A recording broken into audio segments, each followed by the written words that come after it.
spirituality. My name is Remains West. I'm very happy to see you guys today. I didn't know I'll be doing a live chat this very Monday, but some things just happened. I have this message that I want to talk about today. This is how why you need to have a shrine, the purpose of a shrine, and what are the functions and why it is necessary. Many people today, so many of our African practitioners, they don't understand the functions and purpose of a shrine.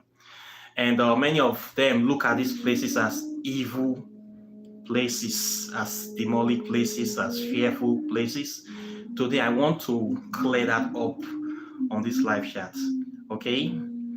Uh, the original purpose of a shrine in Africa is a place whereby the is a sacred space that is created or designed for certain purpose to deal with spiritual matters, issues.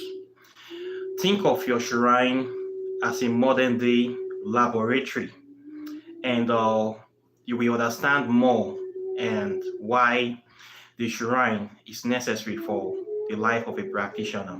Okay, the things you see as shrines today in Africa, places where you go to meet the native doctor or the Dibia for help. These are the prototypes of your modern day pharmaceutical laboratories or hospital laboratories. Okay, in ancient Africa, you will discover that every village or hamlets have at least one of these places. Sometimes they have more than one. They have 5, 10, depending on the size, the population, and the amount of people that are actually practicing African spirituality. By this, I mean they are actually doing research, studying the herbs, studying the minerals, and trying to get information and use this information to help people. So you're going to see a lot of places in Africa where we have different shrines. Most times you're going to see them with a demarcation of raffia palms with a red and white cloths, or sometimes it will just be plain white cloths. Sometimes it will be plain red cloth. Sometimes it will be mixtures. Sometimes you're going to see an animal skull or some kind of scary stuff to kind of let you know that this place is a sacred place. This place is out of bound. It is not for everybody. Okay, hi Tracy, welcome to the chat. You're going to see these kind of things in the shrine to indicate that this place is not for everybody, it is restricted. Okay, you're going to see it. So I want to explain why this is necessary. In ancient Africa, the native doctor or the babalawo or the dibia or the shaman, or modern day now we call them spiritualists, somebody like me now.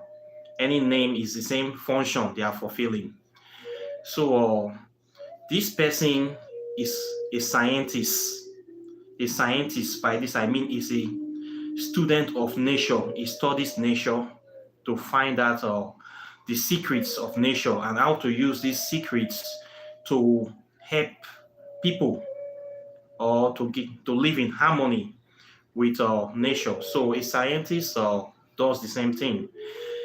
The definition of science, they will say science is discovery. So the spiritualist or the Dibia is a natural scientist. Okay. So by this being him as a scientist, his shrine is his laboratory. Okay. His shrine is his laboratory. This is the prototype of the modern science laboratories we have, where you see a lab, a pharmaceutical lab, then you see medical doctors or people that are in the medical industry, gynecologists or dentists or biotechnic bioscientists. How did they call this? Lab scientists, lab tech. You see all these people working in the lab. So, but most of them, they are doctors. So the lab is a place whereby they do testing of medicine, they synthesize, and they discover new things, and bring out these products for people to take to heal them. The shrine in African spirituality is the same thing that they are doing. Okay, in fact, the shrine is the first place that this modern day pharmaceutical companies copied this idea from. So the native doctor is a scientist, and his shrine is a lab. Okay, so once you understand this, you will not be afraid of the shrine anymore. So as a practitioner, you will need to have your own shrine if you really want to be serious. Okay, time will come whereby you will have your own shrine. Normally, it starts little by little.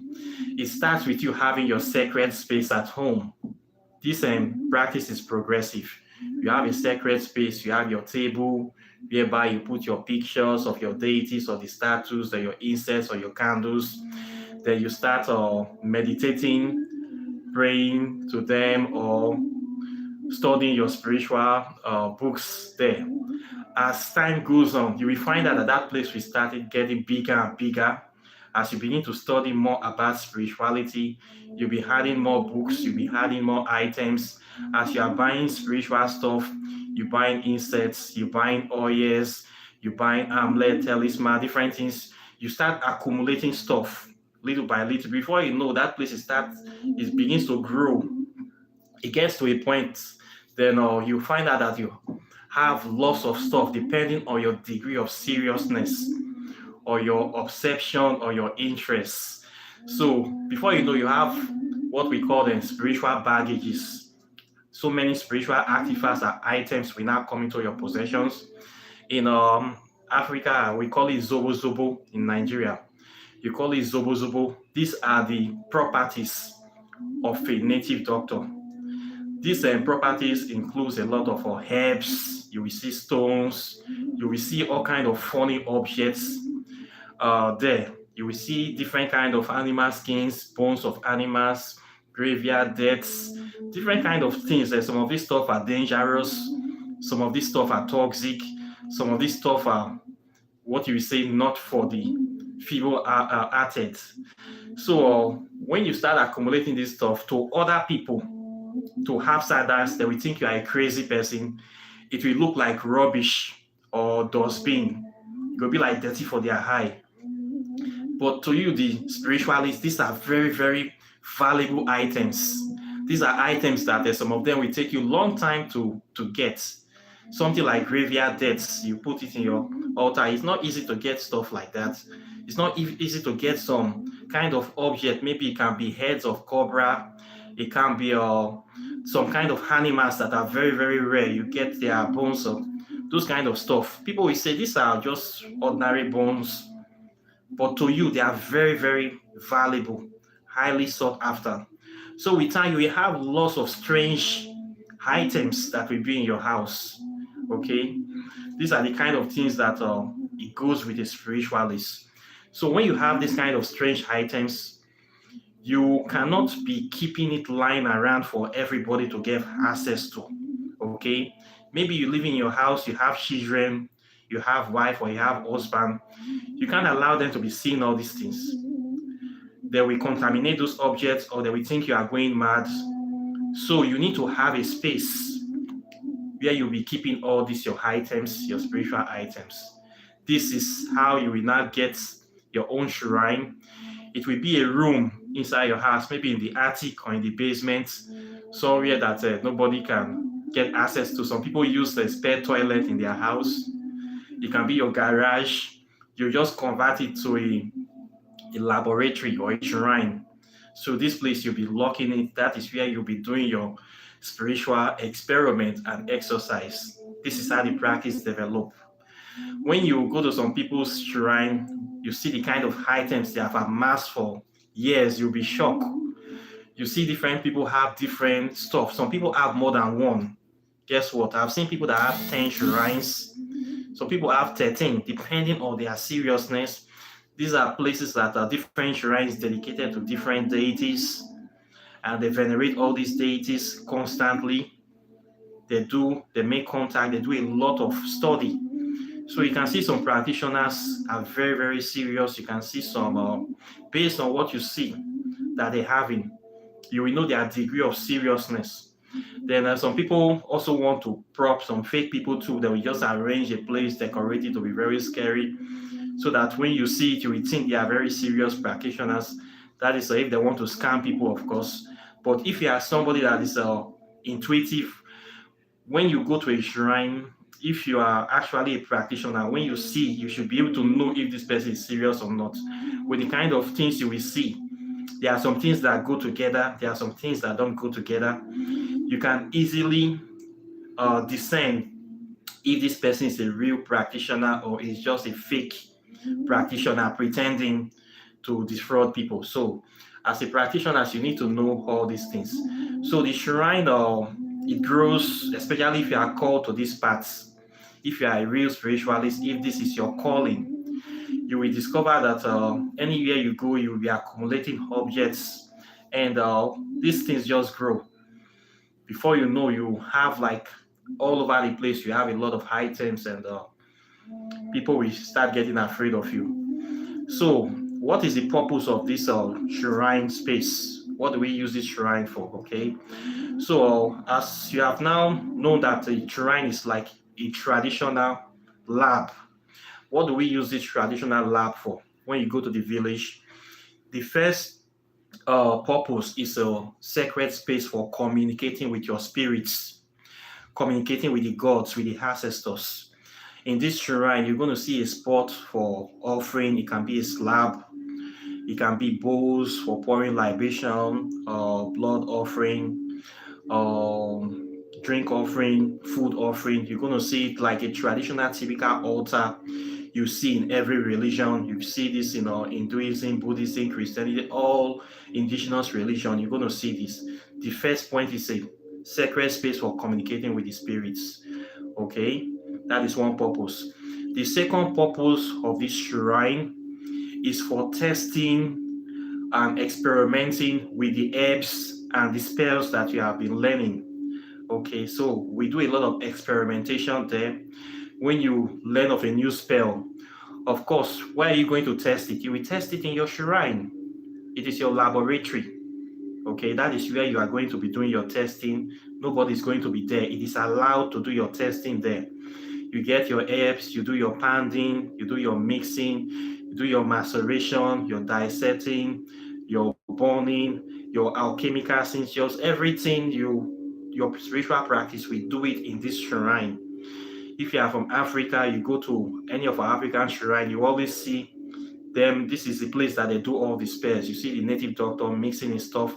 It does not mix it in his house, does not mix it anywhere. He does all those mixtures in his shrine. Okay, so the shrine is his laboratory where he mixes all this stuff, and he prepares all these herbs and everything for people and for himself. So that is one purpose. Then the shrine also is a place whereby after you have finished mixing, you test, you treat people. It's like a clinic as well. You see a lot of people go to spiritualists for help. It can be medical help, it can be psychological help, spiritual help. You go to the shrine, maybe you sick, the person is having headache or some kind of serious illness. You go and meet a native doctor. You meet them in their shrine, of course. There, they are going to give you the herb or the herbal remedy or whatever they will do to solve the problem. You get that solution from there. So you're going to see this in Africa a lot. People go to the shrine anytime they are sick. It is much more cheaper than going to an hospital. The spiritualist does not ask question of medical card or kind of those protocols you go through in the clinic. They have this native or traditional wisdom that consult with the gods and find the solution, and then instantly they cure you. So you're going to find out that some shrines are very, very active. You see a lot of people going there. They are getting solutions. That's why they are going there. You will also see some shrines, people do not go there. They complain that this native doctor in medicine need to work. When people go there, they need to find solution to their problems, so they will stop going to the place, because the guy will say he just need to work in medicine, need to work, people will start running. But if you actually solving people's problem, a lot of people will be coming to your place. That's how you know somebody that is always working, that is his stuff is working. You see a lot of crowd, people going there, people getting results. They'll be talking about him a lot. You get good reputation and stuff like that. So it's a place where people go for solutions to treat their illness. Okay. It's also a place where people do oracle consultations. This is the most popular point. People go to houses, maybe they want to do a new project, they want to check out something, they want to throw oracle, something is missing, they want to find out, they feel that they are under spiritual attack, or maybe they want to clear their paths, they want prosperity. Well, in fact, they just go there for solutions to their problems. You see them running to this shrine. People can go to shrine for any kind of problem that they have. Okay, people go there. Then another purpose for the shrine as well is for ceremonies. People do marriages in the shrine in our traditional African settings. Before advent of Christianity, the shrine is where people go for marriage ceremony. Okay, they go there. You can do your marriage ceremony there. People go there for delivery. You can deliver children there as well. It's a clinic. Everything happens there. You can do your taking of oaths. Some people go to shrine to take oaths. Maybe they want to do an agreement, business agreement. People still do that today, but a lot of people do it for evil. You see some people that are doing bad business. Maybe it's a drug business, or this are human trafficking people. In order for them to scare their victims, they will take them to a very scary shrine, force them to take oaths to some very wicked deity, so that they will not break the oaths, or they will do this kind of evil things so that the person cannot be able to complain or report them to the authorities. So people use this to do evil things as well. Okay. Altar, the difference between altar and shrine. Altar is inside the shrine. Okay. The shrine is a big space. Inside the shrine, you always get an altar. You can get more than one altar in a shrine. Okay. It depends on the size of the shrine. You can come to Africa, you see shrines that are very, very big. You can see like 10 altars inside to different deities. Altar is just a sacred space dedicated to a particular deity. Okay, so shrine is just think of it as a lab, as a very big temple.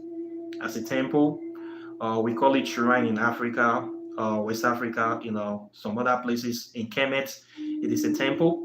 Inside the temple, you can see like 3 or 4 altars. Most times, you're going to see an altar outside the temple. Then you're going to see like 2 inside. Then you're going to see the main altar at the end, at the back end. This is a place whereby only the native doctor or spiritualist can access. So people have more than one altars. Practitioners have multiple altars. When you are serious with African spirituality, like me, I have like 4 altars. Most practitioners, they have more than one. You will see one in the outside of the house. That is general one. Maybe you want to give offerings to nature deities, or there are some offerings you cannot put inside your house. You want animals to have it, or you want something to have it, you put it outside the house before daybreak. Something would have taken it away. It can be an animal or whatever. If you just disappear before daybreak, you put those ones outside your house. Then you get one maybe in your parlor. You will see one there to guide the house or to let people know your spiritual affiliation. Then you will still get another one again inside your room. This one now is for only you. This is your direct point. So a lot of practitioners have more than one altar if you are serious. Okay. So this is the way we practice. There was one time I was having up to more than 20 one time ago, but with time you stick with the ones that you're very active with. But when you're doing a lot of experiments, you want to experiment, make contact, you can have as much as you like, as fast you can be able to have time to look after them. Nobody says you cannot have more than 20 or 50. Okay. So people do a lot of ceremonies. You're going to see marriage ceremonies. You're going to see people coming to make vows. You see this a lot. Maybe somebody is looking for money, somebody is looking for child, is somebody is having a kind of serious problem. They are confused. They just go to place from to ask for solutions, go to place. They'll be going to shrine to make vow to the deity. They can just come to your shrine, say that if your deity can be able, or if the god of this shrine can be able to help them to solve this problem, they are going to come with a goat, with a cow, with anything. They'll just go there to make vow. People go to the shrines to make vow. Maybe they don't have money to solve the problem. Then we come there, then we vow to the deity that they don't have money to do the spell. But if the deity can be able to solve this problem, they are going to come back with a very big offering, that if they don't bring that offering, anything that want to happen to them should happen to them. I've seen a lot of people do this kind of things. People that are very, very desperate, they have no option. They will just be going from shrine to shrine to make vow to the deities if their situation in life will change. So you see a lot of things happening like this in African spirituality. Then people also come to shrine for burial ceremonies. They want to bury somebody. They come to do some burial rites in the shrine as well. They want to do a naming ceremony as well. People also come there. People come to the shrine for all different levels of problems. Okay, the Dibia should be able to solve all these problems for them. Okay, so these are the main purpose of a shrine. So people also use the shrine for relaxing. There are some places in Africa, people that like to smoke weed. Due to the regulation, you cannot smoke marijuana any place. So you need to go to some places.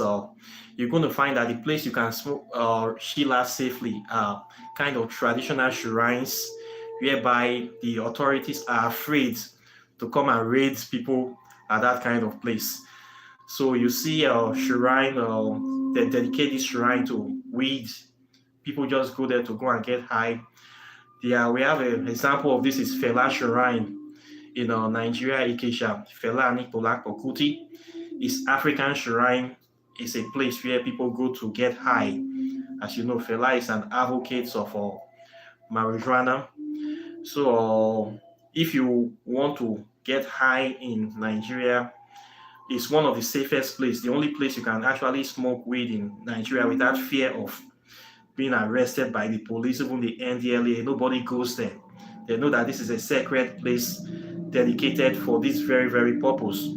So people go to Fela Shrine to listen to music and to smoke as much weed as they want, and then they go home peacefully without any harassment. So a lot of foreigners go there. You want to smoke weed, you go to Fela Shrine, you can do what you want to do there. Okay.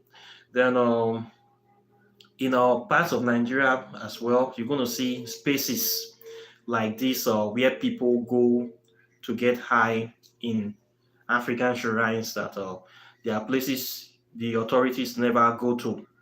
Nobody's going to come there to harass you, to threaten you. We have those kind of shrines as well. So the shrine serve different purpose. Okay.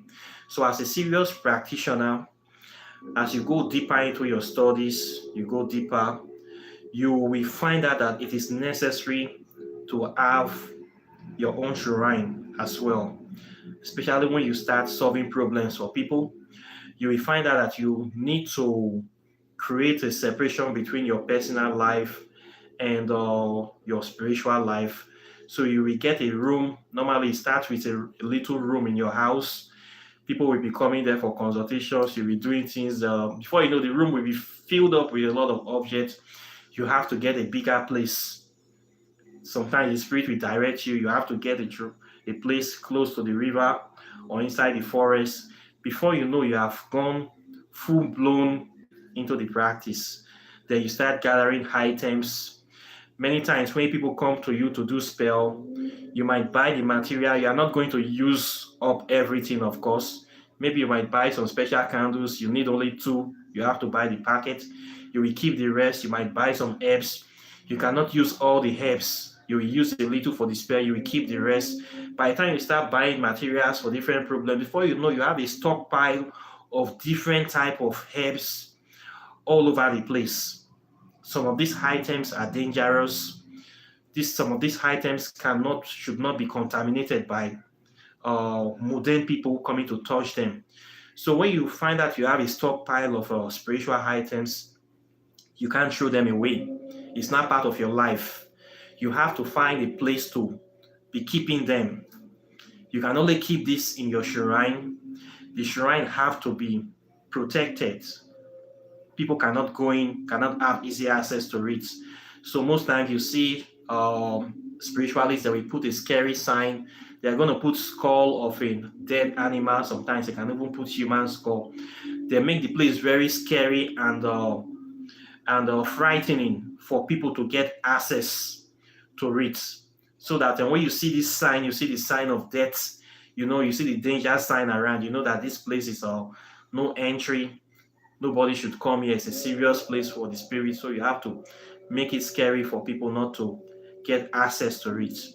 So you have to create a space. You can band it with a red cloth, with a white cloth, or with the kind of traditional piece that people will recognize that this is a sacred space.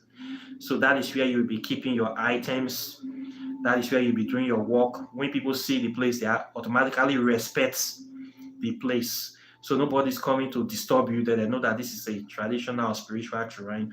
Nobody will disturb you once they see that this place has been demarcated and dedicated to a deity. So this is how people practice African spirituality. Okay, so this is the essence of the shrine and why you need one. Okay, so it's a place that serves many purposes and it helps a lot of people. So you should be considering having one of these places. As your practice increase, naturally you will progress to that level. Okay, so once you set path on this spiritual journey, this is what it entails. It doesn't matter, you will get there one day. As far as you're on this path, before you know, within 10 years you find out that the thing that you are seeking, you are actually that thing. And sometimes it's scary, sometimes it's funny, but it's part of life. So this is something you might want to consider in the future.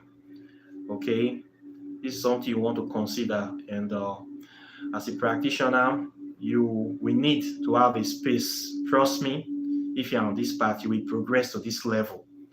Okay, it's not something scary. It is something exciting. So you should prepare yourself. And if the spirits are with you, they will create the environment and the atmosphere for you to be able to practice this peacefully and effectively. It will flow naturally. Okay, it will just come naturally. Before you know, you see yourself doing the work and there's no going back. Okay, so this is what I want to talk to today. The purpose and functions of a traditional shrine. So the Dibia is a scientist. That's why we call them native doctors. It's a doctor. Your shrine is your lab, it's your laboratory. So you should see yourself as that. So you are a student of nature, you study nature. We study these herbs, the animal kingdom, the plant kingdom, the mineral kingdom. We study them to know how to use the wisdom to help ourselves and to help our community and people. So this is the work of a Dibia, the part of a spiritualist.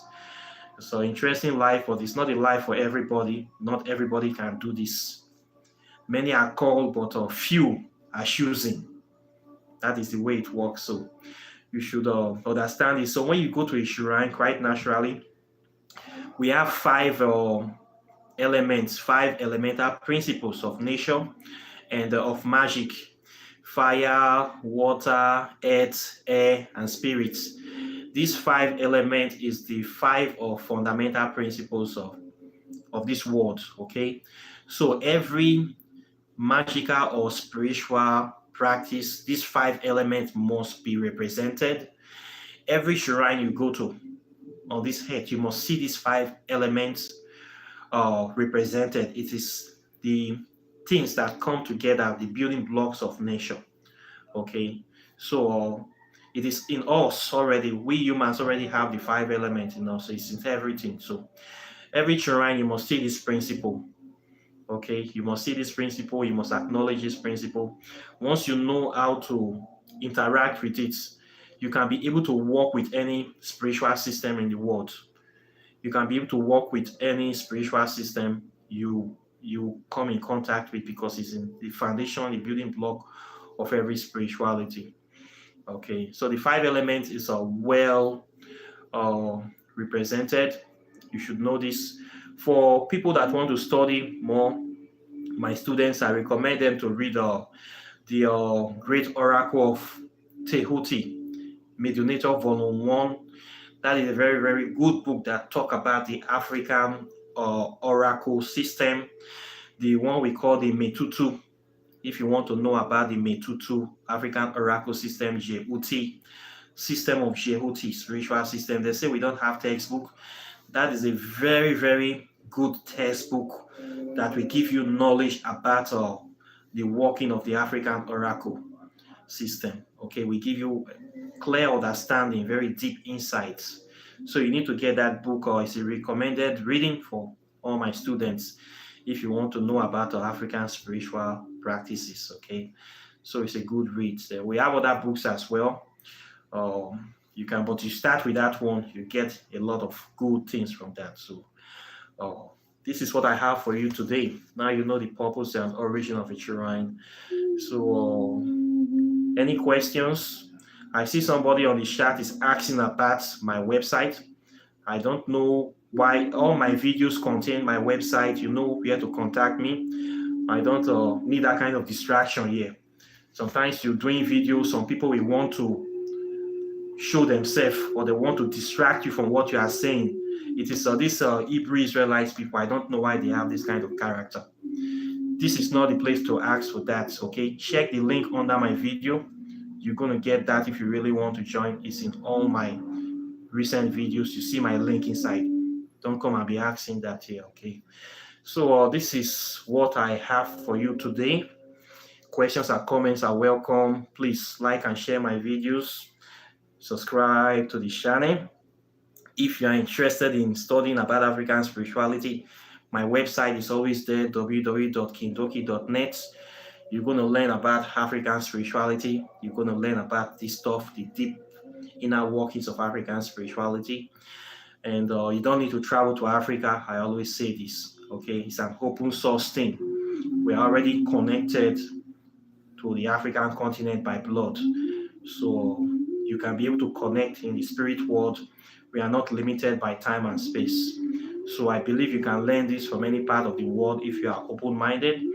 And if you connect with the land, the ancestors of the land, there you will get this knowledge, and it will liberate you. Okay. Then if you are somebody like me, a nerd that like to read, I have written a book about science and spirituality on quantum physics. This is a very good book that I think everybody that is serious about African spirituality should read, to know the connection or interrelationship between science and spirituality. What this knowledge will do for you is that it will enable you to use your African spirituality knowledge to apply it to any aspect of your life. It's very, very important. We need to innovate. You need to move forward. You need to always evolve. So how can you evolve when you don't know how to apply what you have learned? How can you evolve? African spirituality practice is not a closed system that you just be learning tradition, repeating things again and again and again. This is not the way it's supposed to be. Okay, it's supposed to innovate you, move you forward. So you need to know how to apply it scientifically to whatever you are doing. So that book is very, very important. Okay, so please try to get a book, and questions or comments are always welcome. Please like and share my videos, and I'll let you guys go now. So I'll be seeing you in the next video. So take care and bye. Peace.